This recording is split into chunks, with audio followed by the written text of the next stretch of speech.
Hello and welcome to another Doctor Who Big Finish review. Yes, today we're looking at quite an obscure Big Finish release because it's part of Big Finish's special release section, and that is of course Return to the Web Planet, that famous William Hartnell story.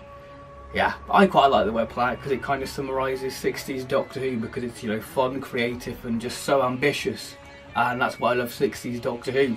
And Return to the Web Planet is one of those stories you don't think you need in your life, but when you actually think about it, you kind of do need in your life.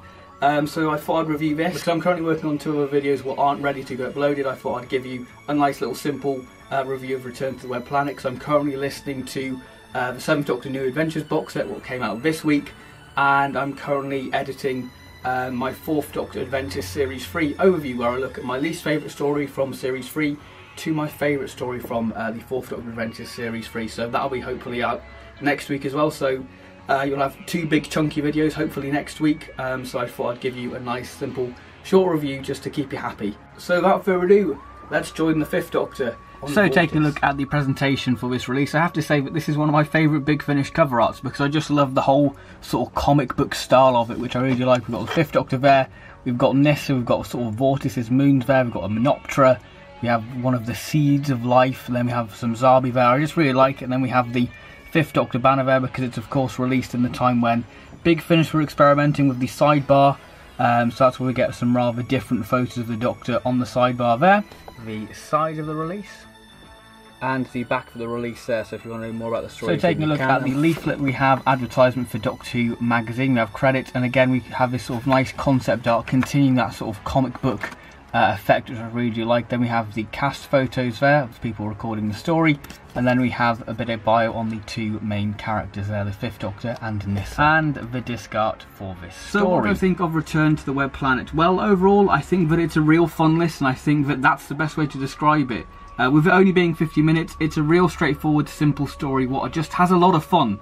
From Nyssa's name being pronounced wrong to the 5th Doctor riding the Zarbi, and that's one reason why you need to get this audio, just to hear that. So this story definitely captures the feeling of 60s Doctor Who. The creativity and the ambition of Vortis and the Menoptera are used to their full winged advantage. But we do have an 80s spin as well. I think that this story is a story what you shouldn't take seriously. I think that it's a story just out to have fun and just capture the spirit of 60s Doctor Who in a way. But another two ways of describing this story is mystery and expansion, as this story really expands on Vortis as a planet, from the wildlife to the various moons, with us getting the origin of the Zarbi and some nice little Menoptera folklore, which I really do like. So that involves a few little mini stories scattered throughout this story. But as for the mystery side, this story genuinely keeps you guessing, you know, from what's wrong with the TARDIS, you know, what's causing this desolation, and what secret is the City of Light hiding, and who is this mysterious person called Yanish, who I will say is a pretty interesting character and has a very interesting twist, and does involve some sort of body horror moments within there, so that's quite a nice little moment within the story. Though the story keeps you guessing, it does make you wonder, is anything actually going to happen? With only 20 minutes left, you wonder, what direction is this story going to go down? You know, how will they conclude this story? But the final 10 minutes are really tense, with it becoming very scientific. However, I do feel the story does end rather abruptly. I think that's my main criticism, that the story just suddenly ends and you're just like, okay. So moving on to characters now, with the Doctor, played by Peter Davison. Another excellent performance, with him capturing the youthful, breathy 5th Doctor, which we all know and love, and it's just, he brings the 5th Doctor to life effortlessly. We see him being rather reluctant to solve the mystery of Vortis, but of course his curiosity gets the better of him, which leads to him being deeply troubled.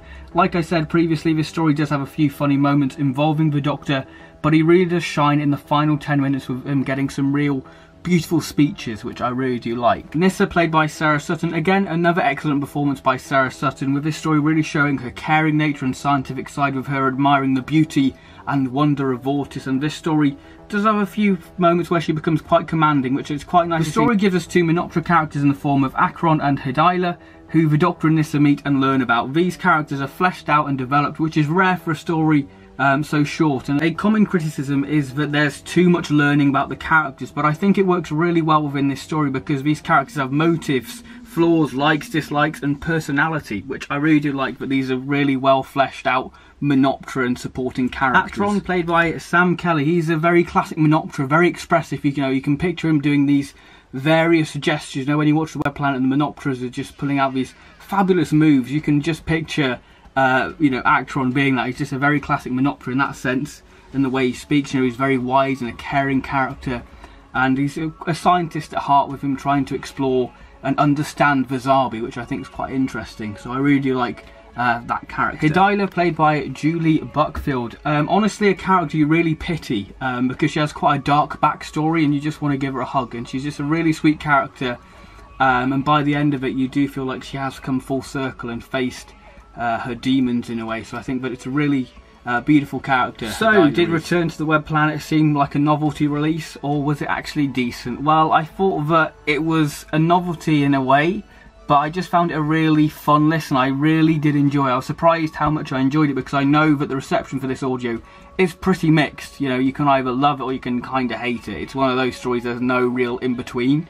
But I really enjoyed it because I just found a lot of fun within it. I feel like it's one of those stories where, if you know that it's one of those just fun releases, nothing to take seriously, but I'm sure you'll enjoy it, because it does have some real funny moments and it creates some great imagery within your head, and it definitely does feel like a product of 60s Doctor Who with a little bit of an 80s vibe to it as well.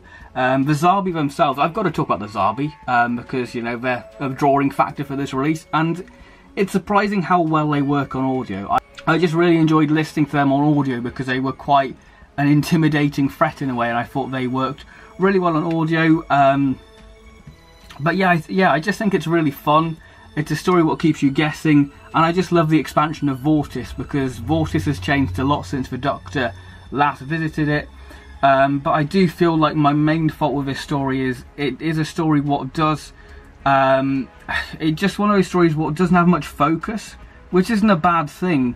But it's when you reach the sort of the final 20-minute mark, you do wonder how we're going to get to wrapping this story up. Because my main criticism, like I said, it was very much the ending. It felt very abrupt. You know, it was just very, all of a sudden, it was just like, okay, we're wrapped up, are we? Okay, credits. So that was it, which is a real shame, because I just really enjoyed it. I found it quite immersive, just revisiting Vortis. So it's a fun novelty release in a way, but it's just a story what you can just have a lot of fun with, and I think that it's nice to have occasionally listen to a story what's light-hearted and it's nothing too taxing. It's just a nice simple listen where you can just go, you know what, that was really enjoyable. And obviously Big Finish doing these vinyl releases, and I think Return to the Web Planet would just be beautiful on vinyl. I think that it would just look absolutely stunning, and I just think that it would just add more to that retro feel of the story. In a way. So hopefully Big Finish put this out on a vinyl, because I would love to hear it on vinyl, because I just think that it's a story what deserves more love, much like the Web Planet in a way. So I best rate this story. So I'm going to give Return to the Web Planet a 8 out of 10. I think that it's a really good story. I just found it just a lot of fun, and I just really enjoyed it. So that concludes this video. I hope you have enjoyed it, and I'll see you in my next video, what could either be my review of the 4th Doctor Series 3 overview, or it could be a review of the 7th Doctor Ninunu Adventures box set. So it'll be one of those two. We'll be hitting your subscription boxes very soon, yes. So thank you very much for watching this review, and I'll see you next time. So thank you very much, and bye-bye.